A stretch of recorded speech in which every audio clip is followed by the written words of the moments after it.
Magandang gabi, ma'am. Magandang gabi po. Kamusta po kayo? Kumusta po kayo? Okay naman. Okay lang po. Asan po kayo? Taga saan po sa inyo? Iloilo po. Dito. Okay. Ilongga. Yes po. Ilongga po.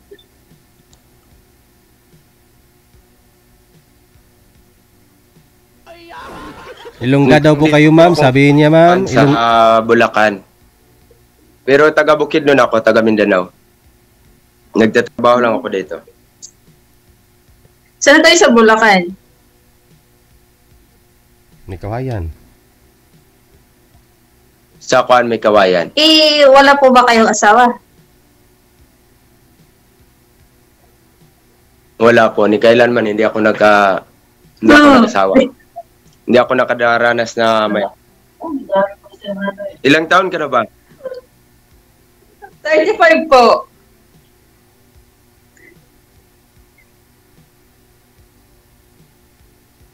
Ilang taon ka na, ma'am? 35. 35 din ako eh. 1989. 1989 po.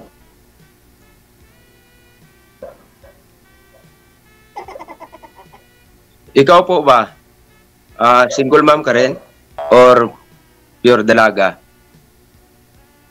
Single mom po. May anak ka na ba? Single mom po ako, may anak po. May anim po ako na anak. Dami. Parang binanatan mo, mama.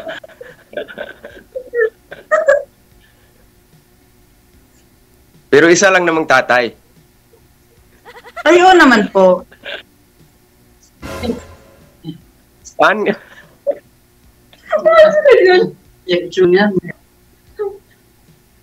Saan po kayo sa Bulacan? Ano Saan ka po trabaho ngayon? niyo? Sa may kawayan din ako. Ano po trabaho niyo? Malit lang sa Metro Manila. Nagde-drive ako dito. Ano? Pero service driver, stay in ako sa bus ko. Ganun po ba? Yung Wala po ba talaga kayong asawa? Wala po ba talaga kayong asawa? Opo, wala akong asawa. Juan.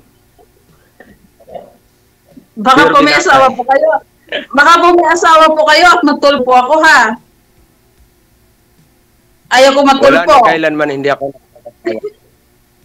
Okay, sige.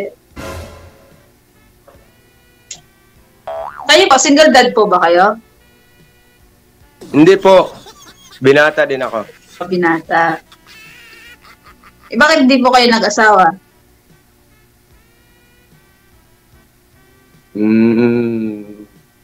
Hindi pa nakahanap eh. Hindi ko lang hanap. Ilang years na po ba kayong single? Hindi ako nagkuhan, ma'am, kasi kuhan eh. Mahal ako nagkuhan. Sumama sa Miss yun dati. Mga since, mga kuhan pa, since 2010. Mga 2014 hanggang nag-pandemic. Ibang kuhan, ibang buhay ko eh. Ngayon lang ako naka-experience sa buhay sa labas. Kasi dati, nag-miss yun ako. Marami ang mga kasama ng mga kuhan sa simbahan. Parang iba ang takbos buhay ko dati. Tapos, pag pandemic, natigil lahat ng mga activities sa simbahan. Kaya nagpunta ako dito sa Maynila. So, Alayo naman. ganyan. So, parang iba yung kuan ba? Iba kung kasiya. Alayo naman po. Bukidnon po kayo, tapos nakarating po kayo ng Manila. Hindi naman po kayo pare, sir. Hindi naman, DJ, kuan lang. Sa misyon namin, may mga kasamang pare. Kasi sa Catholic ay pare, Madre, at saka may mga tinatawag na laigo. Halo-halo yun. Tapos ipadala kami sa iba-ibang mga lugar. So, ganyan yung matagal na mga ilang years na parang doon yung buhay ko. Mm. Parang may mga rules and regulation na sinusunod doon eh. Hindi ka basta-basta makalabas. Tapos pag pandemic, tapos Labas. marunong naman ako mag-drive, nagkataon na may naghanap na driver dito sa yung bus ko na napasukan ko ngayon. Noong 2021 nung lumuwag na yung pandemic na hindi na makabiyahe, nakapunta ako dito. Pero So, mukha mo kayong pare, Hindi naman. Parang pare-pare lang. baga. Mukha mo kayong pare. Hindi naman. Kuan lang. Kasi iba yung kuan iba yung kinalalakihan ko. Iba yung training ko sa buhay dati. Pero hanggang ngayon dinadala ko pa naman. At ilan dalaga Parang pa hindi ako naman. masyado naka-experience sa buhay sa labas. Kaya hindi ako nakaranas na kapag yung may asawa. Dati may mga may mga jowa ako pero parang hindi talaga yung ko. Iba na po yan. Naman daw yan. Iba na po yan pag nagkadiwa po kayo tapos may 6 na anak. Wala yung problema kasi depende naman yan sa usapan. Kasi yung palagay ko simula naman yan sa kilala sa bawat isa. Hindi naman yan diretso. Kung okay lang sa'yo, di kilalanin natin ang bawat isa, parang ganyan ata.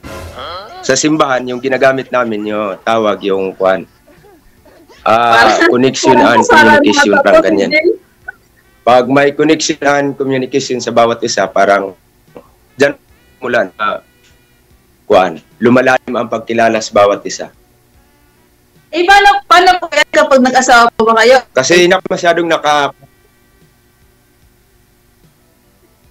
Iba na po yan pag nag-asawa po kayo. Kung sakali, ang asawa niyo pag once hindi uuwi ng bukid nun, ay uuwi po ba kayo sa kanila? Hindi naman, palagi naman akong umuwi sa Bukidnon kahit nandito ako sa Maynila kasi maluwag yung bus ko. Yung bus ko maluwag sa akin kasi pero ako hindi na ako nagmi-miss yun sa ngayon. Pero yung bus ko kasi alam nila yung saan ako galing, medyo may tiwala sila sa akin. Palagi naman akong umuwi sa sa amin. Naku po, hirap ng bukid nun, daming gera doon. Wala naman, maluwag naman ang Bukidnon, hindi naman sa amin. Hindi naman kasi ang Bukidnon maluwag sa sa mga Muslim area. Sample sa Maguindanao doon medyo matakot. Pero maluwag ang Bukidnon sa amin. Sa balay sa amin. Bakit sasama ka doon? Ano po ba relihiyon niya? Christian o Tiduray o Muslim? Catholic. Catholic ako eh. Oh. Ikaw po, anong reliyon mo? Tiduray. Tiduray. Pero saan ka ngayon? Ka nagtrabaho ngayon? Ako, andito ko sa Saudi. Oh, ang layo pala. Pero matagal kang umuwi. Hindi, next week uwi na ako.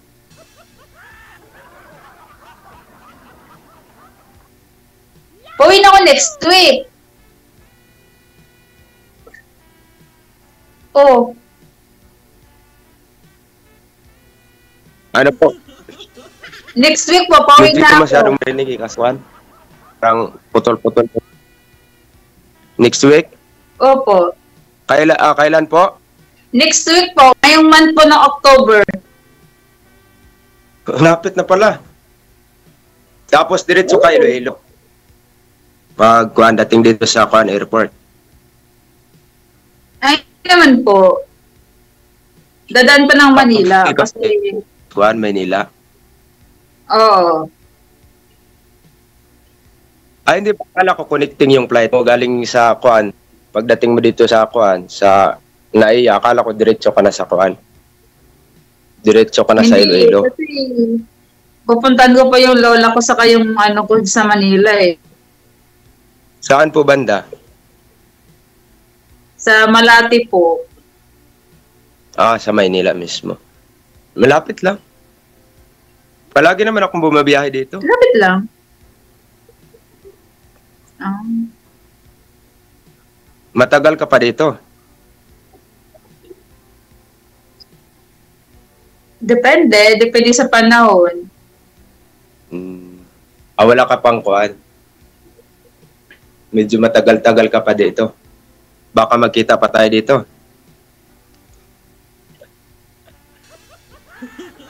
Kung okay lang sa'yo. Sakali. Baka sakali po. Wala namang problema upang kuan. Magkita lang namang kuan kasi di naman ibig sabihin pag magkita na parang kuan na. Iba na natin. Kasi sanay naman ako magkuan. Sanay ako magkilala sa kuan. Sa iba mga tao kasi ganyan yung trabaho namin sa kuan sa mission. Iba-iba yung mga taong hinarap namin halos araw-araw. Kaya sanay ako makipagkuan sa kuan tao. Pero hindi ibig sabihin na pag nakikita ka ng tao parang lagyan mo ng meaning na parang iba na yung kuan. Hindi naman ganyan. Kung pwede kaibigan. Paano po yan kapag once na may interesado po ang isang babae sa iyo at may 6 na anak, kaya niyo po ba responsibilidad? Depende naman yan sa kuan. Sa usapan. Mas maganda pa nga yung kuan. Ako nga, kuan, dumating din ang panahon na parang makuha ako pag makakita ako ng may mga anak. Kasi medyo, sa tingin ko parang matanda na ako. Kasi 35. Parang na, tumatak sa isipan ko na parang may mga gawain na dapat ginagawa ko noon pa. Parang ganun ba ang nasa isip ko. Pero hindi ko naman sinisisi yung sarili ko na gano'n ako. Kasi palaging, lalo na yung mga pamangkin ko, yung iba may asawa na. Parang tinitingin nila ako na parang matanda na bata kasi hindi na nakapag-asawa. Minsan naiingit ako sa mga kuwan ko, mga kapatid ko, mga bunso ko pa, tapos may mga anak sila. Pero sa bagay, hindi naman pinagsasiyan yung sarili ko na. Hindi, 35 na ako, 1989 ako eh. Hindi halata.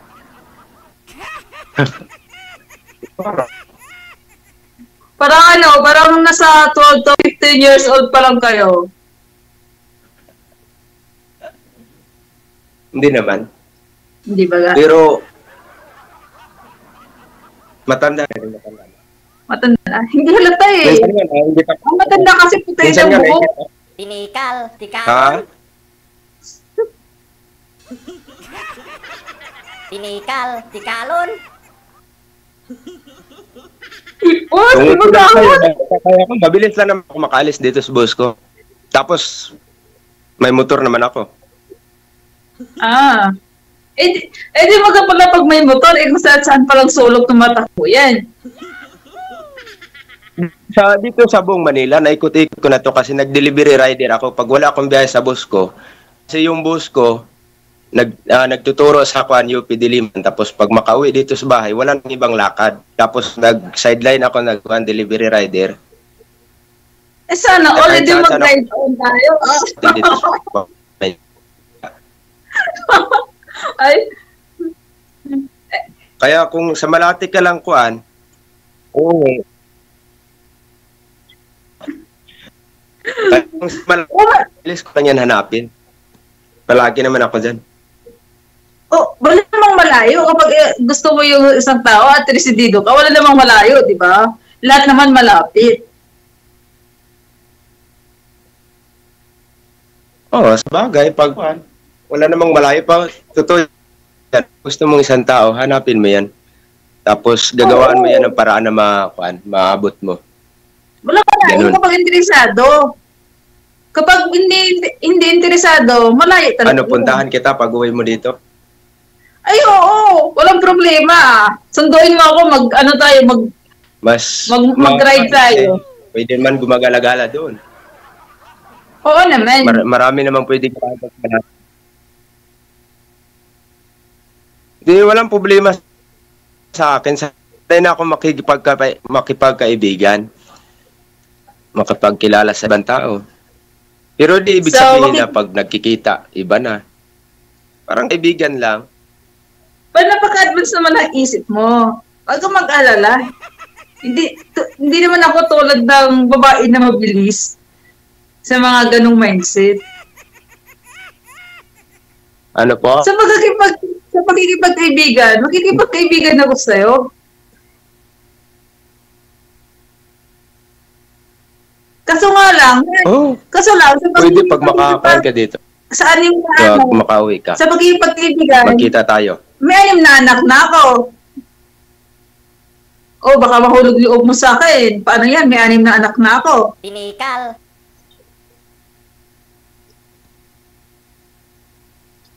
Oh. Sa kuan,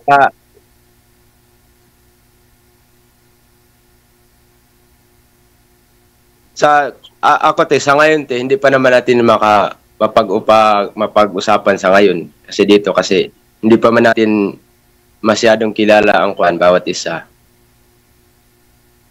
Kilalanin muna natin ang bawat isa sa atin at diyan yan mag-umpisa kasi mabigat yan na desisyon. Hindi naman pwede na magdesisyon ako diretso. Kasi mabigat-bigat yan ng mga bagay. Kailangan yan pag-isip-isipan. Baga? Siyempre kahit kuan, yan, kahit 6 yung anak mo, pero magaan naman sa kalooban kung tanggapin, bakit hindi? Maigi kung gano'n, kung magaan sa kalooban mo, tanggapin. Pero kilalanin muna natin ang bawat isa kasi hindi ko pa naman alam yung totoo mong buhay. Hindi ko naman hindi mo kilala sa'yo kapag hindi kita kinilala ng lubos. Pero, ganyan talaga yung kuan. Umpisahan natin sa pagkilala sa bawat isa para mas marami pa tayong malaman sa bawat isa sa atin. Paano mo kilalanin? Ngayon pala umpisahin mo na akong kilalanin. Hindi na, magkita muna tayo. Parang ganyan.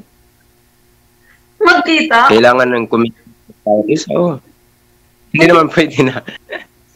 Dito lang sa kuan live tapos ganyan na ang kuan. Kaso parang iba na. Hindi ako masyadong kilala at hindi ako masyadong nakikipagkita. So, kung interesado ko makita,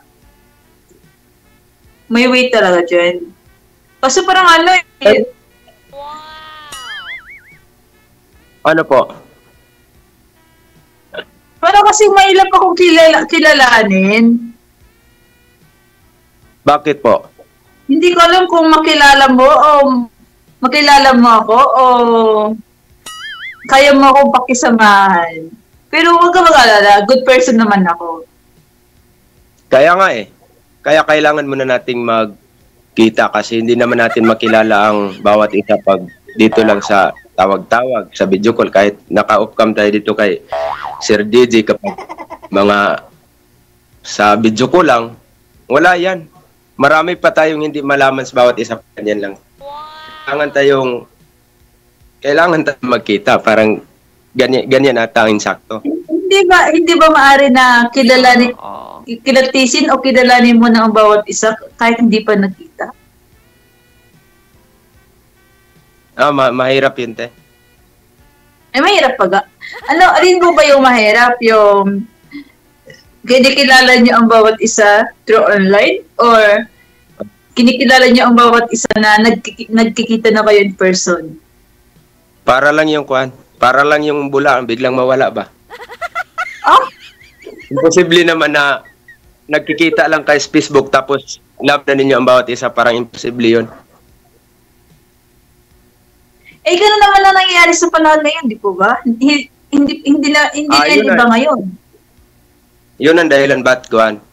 Daming kuan nagkahiwalay parang kuan lang, parang panandang kasiyahan lang yan. Hindi yan. So kailangan mag-effort ka para hindi panandali ang saya. Kasi kapag mas hindi ka mag-effort, talagang panandali ang saya talaga yon. Hindi naman kailangan dalawa kayo effort. Iba na baga kung may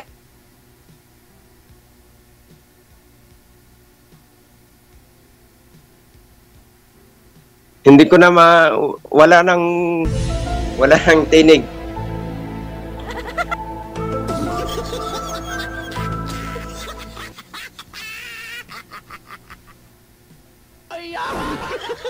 Wala po DJ. Baba niyo po muna sir, tawagan po natin ulit. Baka maka-join pa siya. Cancel niyo po muna ulit.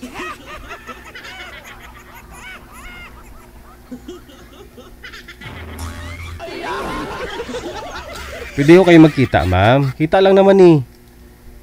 Oo. Magsuot ka lang ng panty na lata.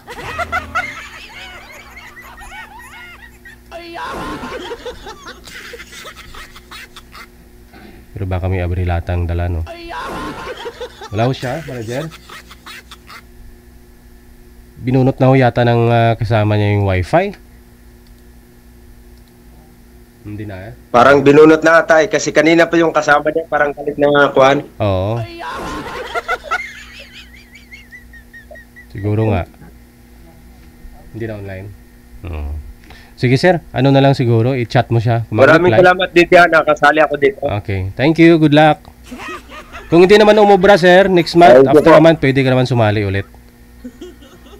Thank you. Walang problema, dati dito, kuhan ako dito, 2022 pa ako join dito eh, pero ngayon ako natawagan. Sige. Ang tagal. Sige, okay, sige. maraming salamat po. Tagal nun 2022 pa daw siya nag-join. Nag-PM siguro.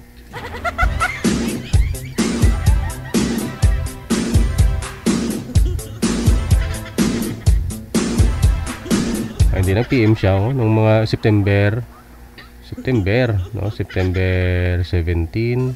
Hindi naman siya online kasi minsan eh. No?